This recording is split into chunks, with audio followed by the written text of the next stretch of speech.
अब एक simple operator का हम लोग यूज करेंगे यहां पर, जिसे हम बोलते हैं कंडीशनल ऑपरेटर। बहुत सिंपल ऑपरेटर है दोस्तों। मैंने कंडीशन लिख दिया, कंडीशनल।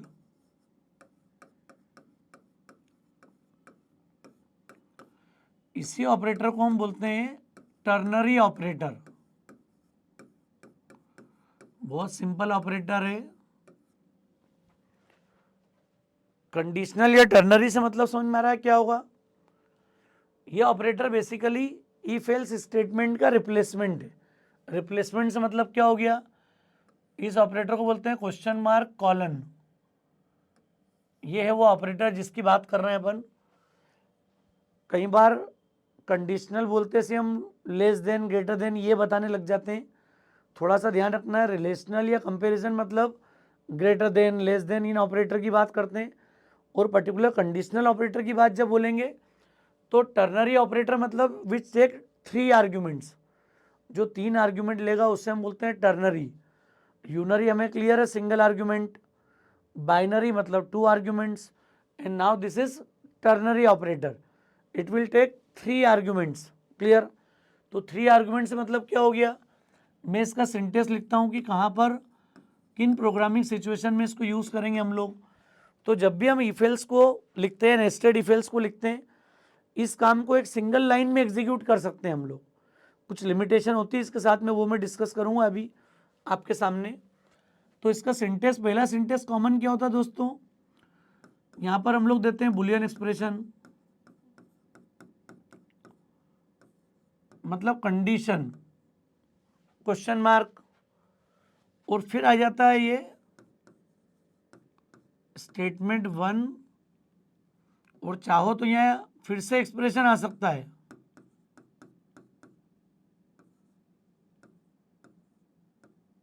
या भी आप इतने समझो, ज़्यादा कॉम्प्लेक्सिटी के बजाय स्टेटमेंट 1 और कॉलन स्टेटमेंट 2, इतना ही पहले समझ लें अपन। बहुत सिंपल सिंटेक्स है दोस्तों। ये जो बुलियन एक्सप्रेशन है इसको हम मानते हैं आर्ग्यूमेंट 1, स्टेटमेंट 2 को हम मानते हैं आर्ग्यूमेंट 2, सॉरी स्टेटमेंट 1 को, और स्टेटमेंट 2 वाले पार्ट को मानते हैं आर्ग्यूमेंट 3। तो ये 3 आर्ग्यूमेंट के कारण इससे हम क्या बोलते हैं? Ternary operator. टर्नरी बोलने के पीछे रीजन समझ में आ रहा है क्या है? Argument 1, argument 2, argument 3। क्लियर? समझ में आ रहा है केस अपने को? यहाँ पर कोई कंफ्यूजन, कोई डाउट, कहीं कुछ? तो बुलियन एक्सप्रेशन मतलब आर्ग्यूमेंट 1, इसके ट्रू होने पर, इसके ट्रू होने पर, बुलियन कंडीशन ट्रू होने पर हम कहा जाते हैं स्टेटमेंट 1 पे। और मतलब ये स्थिति कब हो गई? जब ट्रू की है। और ये स्थिति बन जाएगी कब? जब फॉल्स वाली स्थिति है। क्लियर? समझ में आ रहा है केस? मतलब ट्रू होने पर कंडीशन जैसे ट्रू होगी तो ये स्टेटमेंट 1 पे शिफ्ट होगा, 2 को छोड़ देगा। फॉल्स होगी तो स्टेटमेंट 2 को एग्जीक्यूट करेगा, 1 को छोड़ देगा। क्लियर? अब ये जो स्टेटमेंट होता है ये सिंपल इफेल्स का रिप्लेसमेंट है। जैसे हम पढ़ते हैं कि नहीं, इफेल्स हम सब पढ़ के आए हैं पूरा। बुलियन एक्सप्रेशन, इसके ट्रू होने पर स्टेटमेंट 1, और एल्स में हम क्या बोलते हैं यहाँ पर? स्टेटमेंट 2। ये उसी का रिप्लेसमेंट है। This is argument 1, this is argument 2, और एल्स के बाद क्या होगी? आर्ग्यूमेंट 3। क्लियर? समझ में आ रही बात? तो ये इफ एल्स का रिप्लेसमेंट है। लेकिन ये रिप्लेसमेंट कब तक है? ये जो स्टेटमेंट 1 और 2 के बाद दोस्तों सेमीकोलन आया क्या? देखो आप, पूरा पूरा एक्सप्रेशन फिनिश होने के बाद एक बार सेमीकोलन आएगा लास्ट में। ऐसा नहीं है कि अंदर अगर प्रिंटफ लगाओ, कोई स्टेटमेंट लगाओ, तो इसके साथ में हम लोग सेमीकोलन कभी पुटअप नहीं करेंगे। सेमीकोलन इन ऑल कितनी बार आएगा यहाँ पर? सिर्फ एक बार। क्लियर? तो वो स्टेटमेंट 1, 2 सब कुछ फिनिश होने के बाद, पूरे सिंटेक्स के बाद हम लोग यहाँ पे सेमीकोलन अप्लाई करेंगे। क्लियर? वो चाहे प्रिंटफ हो या कोई और स्टेटमेंट हो। तो जो काम अभी तक हमने इफेल्स में किया था, या जो नेस्टेड इफेल्स में किया कई बार, उस कॉन्सेप्ट को हम इंप्लीमेंट कर सकते हैं किसके थ्रू? इस टर्नरी ऑपरेटर के थ्रू, कंडीशनल ऑपरेटर के थ्रू। क्लियर? समझ में आ रहा है दोस्तों केस अपने को ये? तो ये एक बड़ा इंपॉर्टेंट सिंपल सा कॉन्सेप्ट है, बड़े आसानी से वन लाइनर कोड लिख सकते हैं हम लोग यहाँ पर। तो ये आगे जाके भी हमको एडवांटेज देगा, जब हमें कोड साइज रिड्यूस करना हो, थोड़ी प्रैक्टिस होगी तो कॉन्फिडेंस बिल्ड होगा हमारा।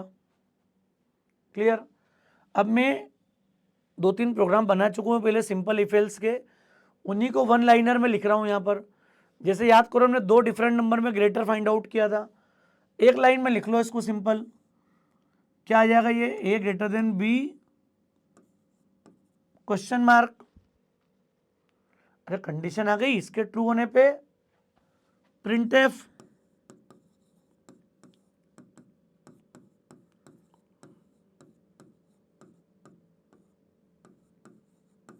परसेंटेज डी इज ग्रेटर और कॉमा ए। अब दोस्तों प्रिंट एफ के बाद सेमीकोलन नहीं लगाना है अपने को, क्योंकि इसका जो थर्ड पार्ट है वो आ जाएगा कॉलन। तो यहाँ सेमीकोलन के बजाय क्या आ रहा है, कॉलन। कॉलन आ रहा है मतलब फिर प्रिंट एफ,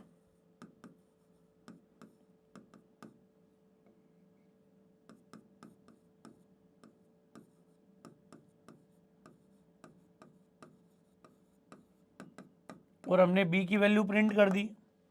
बस ये ब्रैकेट का थोड़ा ध्यान रखना, एक तो प्रिंट एफ का ब्रैकेट, यहाँ से ब्रैकेट की गलती कई बार होती है हमसे कि ये हमारा हो गया स्टेटमेंट मतलब बिगिन पहला वाला ब्रैकेट, इस ब्रैकेट की तो क्लोजिंग यही हो गई 2 की, प्रिंट एफ वाला ब्रैकेट है ये, थर्ड ब्रैकेट की क्लोजिंग यही हो गई, और ये फर्स्ट की क्लोजिंग। यहाँ पर जो गलती होती है हमेशा वो किस बात को लेके होती है, बस ये ब्रैकेट्स की गलती है। तो जो मैं इफेल्स में पूरा कोड लिख रहा था, सेम कोड को मैंने वन लाइन में फिनिश कर दिया पूरा। तो टर्नरी ऑपरेटर का फायदा समझ में आया दोस्तों? It is a replacement of simple if-else statement. Simple if-else का मतलब समझ में आ रहा है, जब ट्रू और फॉल्स में एक एक स्टेटमेंट होंगे तो ही ये रिप्लेस होगा कंडीशनल के थ्रू। मतलब अगर आपके ट्रू या फॉल्स में एक से ज़्यादा स्टेटमेंट होंगे, ब्लॉक होगा, तो फिर ये कंडीशनल से इसको रिप्लेस नहीं कर पाएंगे। ये रिप्लेसमेंट की मिनिमम कंडीशन है। अगर यहाँ ब्लॉक बना होता और 2-3 स्टेटमेंट होते हैं यहाँ पर, तो फिर ये रिप्लेस नहीं होगा कंडीशनल के थ्रू। कंडीशनल ऑपरेटर से हम कब रिप्लेस कर पाएंगे, जब नंबर ऑफ स्टेटमेंट कितने एग्जीक्यूट हो, एक, चाहे ट्रू में या फॉल्स में। क्लियर? समझ में आ रही दोस्तों बात आपको ये? अब अगर मुझे इवन ऑड अगर इंप्लीमेंट करना हो तो सेम कॉन्सेप्ट से इवन ऑड का प्रोग्राम बना लो आप, नंबर मॉड 2 इक्वल टू 0। ये लगाया था इफ में हमने कि जो भी कीबोर्ड से इनपुट लिया उसको 2 से डिवाइड करो, रिमाइंडर को चेक करो 0 के इक्वल है क्या, अगर हो तो मैसेज कर दो यहाँ पर print F percentage D is even. N की वैल्यू दे दी, अब सेमी कॉलन नहीं आएगा दोस्तों, वापस कॉलन। और फॉल्स वाले पार्ट के लिए क्या कर दिया हमने, परसेंटेज डी इज ऑड। तो ये हमने इवन ऑड का प्रोग्राम बना लिया, वन लाइनर। तो आप ये नोटिस कर रहे होंगे यहाँ पर कंडीशनल ऑपरेटर का यूज़ थोड़ा समझ में आ रहा होगा आपको कि ये 3 आर्ग्यूमेंट वाला केस क्लियर हो गया, कंडीशन, फिर ये सेकेंड आर्ग्यूमेंट, ये कॉलन के बाद थर्ड आर्ग्यूमेंट। क्लियर? इसकी नेस्टिंग भी कर सकते हैं हम लोग यहाँ पर। नेस्टेड अप्लाई करने का मीनिंग क्या हो गया, नेस्टेड का मतलब है कि जो स्टेटमेंट 1 पूरा जो आ रहा है ना सेक्शन, इसमें पूरा एक कंडीशनल ऑपरेटर अप्लाई कर दिया आपने। क्लियर? ये जो स्टेटमेंट 2 आ रहा है, यहां आप चाहो तो पूरा एक ऑपरेटर अप्लाई कर दो फिर से। हाँ, जब भी ये आएगा, जैसे स्टेटमेंट 1 अगर आपने एक्सपांड किया तो जब भी आएगा क्वेश्चन मार्क कॉलन का पूरा सेट आएगा यहाँ पर। क्लियर? तो स्टेटमेंट 1 के साथ पूरा रिप्लेस कर दो, अगर 2 के साथ आ रहा है तो पूरा रिप्लेस कर दो, दोनों को भी ले सकते हैं अपन। आप याद करो नेस्टिंग के 3 फॉर्मेट जो हमने यूज़ करे थे, तीनों कंडीशनल के साथ अप्लीकेबल है। क्लियर? अप्लीकेबल है मतलब हम लोग अगर नेस्टिंग अप्लाई करें इसी के साथ में, सिचुएशन के साथ, तो कैसे करेंगे फ्रेंड्स, मैं 3 नंबर में भी ग्रेटर निकाल सकता हूँ वन लाइन के अंदर। तो वन लाइन में निकालना है मतलब क्या करेंगे हम, तो मैं इसको लिख रहा हूं A greater than B question mark. अब इस ब्रैकेट को दोस्तों हमने मान लिया, सिंटेक्स तो पहले लिख लो पूरा,